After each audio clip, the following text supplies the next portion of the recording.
welcome to Kiss in the Kitchen. We have a jar of chili jam that we're having trouble opening. We have 3 possible ways of opening this. The first one is to take the bottle or jar and to run it under the tap, but with the water set on hot. And you just kind of roll it with the water pouring down over onto it and then try and open it. Tip 2, if that fails, take the jar, tap it on a hard surface like a wooden worktop or your chopping board all the way round and try and open it.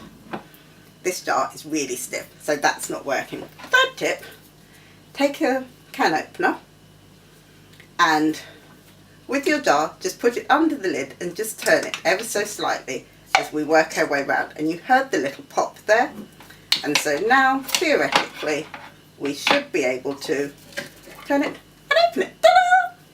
Fantastic! Thank you so much for joining us for a top tip in the kitchen with Kiss in the Kitchen. Take care, sweetie!